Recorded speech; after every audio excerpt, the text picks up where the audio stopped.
Okay, so this is the results from yesterday's video. And there are two different results. This was the first page I worked on, which I believe this is the one that I showed in the video. But there was a second page that I worked on, which is this one. And this page, compared to this page, is significantly different. There's way more intensity in this one. The colors are bright and vibrant. A lot more modeling. It feels like texture. Things are really happening strongly in this picture. Whereas in this one, all the colors are muted. They're soft. Not a lot of intensity, although there are some intense places. And everything seems washed out. The treatment of these two pages was very different. Number one, this one, in the video, you see me put a little bit of water on the surface, and then I dripped the watercolor into it, and I didn't really add a lot of water. I didn't increase the amount of fluid on the surface. This one, I added a ton of water. And also, one thing that I do for most of my paintings is I sprinkle it with a little bit of alcohol. And I also sometimes add salt. So the two things that I normally do, the alcohol and the salt, are, you can barely see the alcohol in here, and you can't see any of the salt that I put on. And I did put on salt. But this one in particular is more intense. So I just want to talk real quick about, like, why do I paint the way I paint? Specifically with these abstract looking forms, both on paper and on canvas.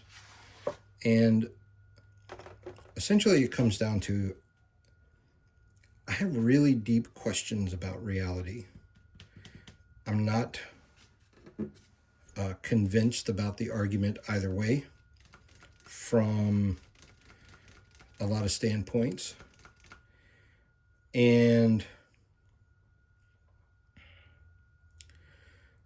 one thing that amazes me, not to get too philosophical, but everything in my mind starts with a lot of chaos.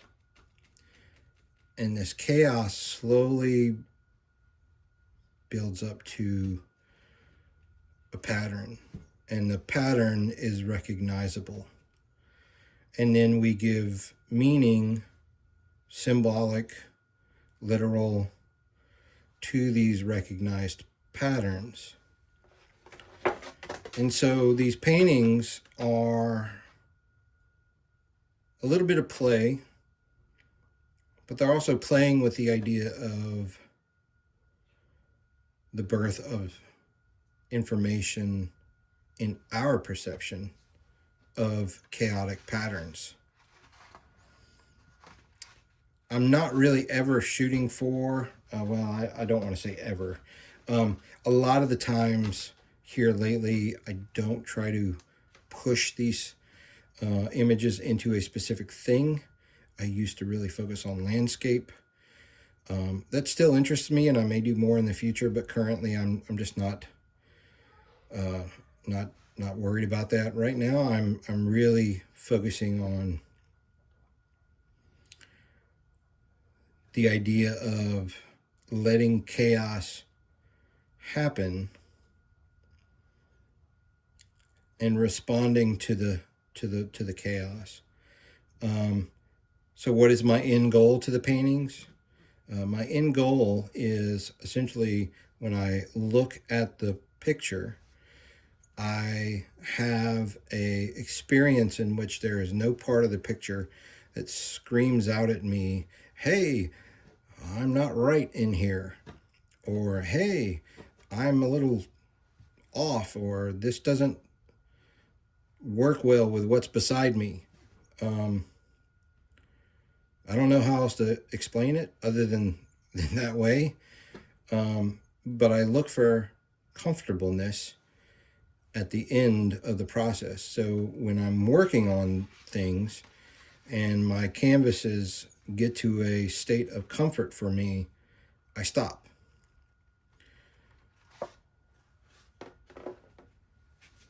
Currently, these two have a lot of work to go.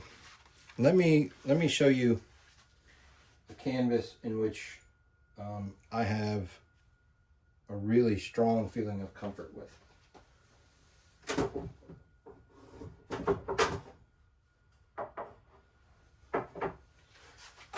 Which I have a short that actually shows me working on these.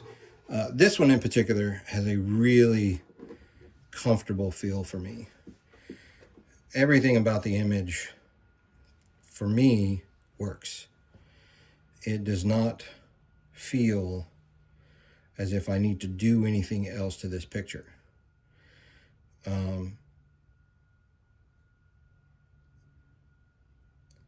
I want to use a word. I feel a calmness. I also feel peaceful. And I strongly feel a sense of awe when looking at this.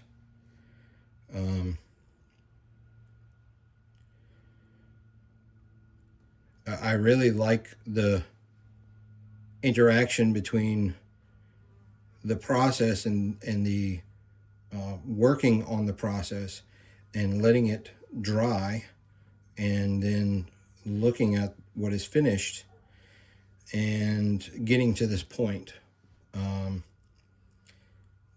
This is my goals for these paintings. So thank you for listening. I just wanted to talk real quick about why I do what I do with these abstract works. I do have other types of imagery that I also have thoughts on and work on. Some asymmetric writing, my drawings in my sketchbook. So be on the look for those too. Anyway, thank you. I'll see you later.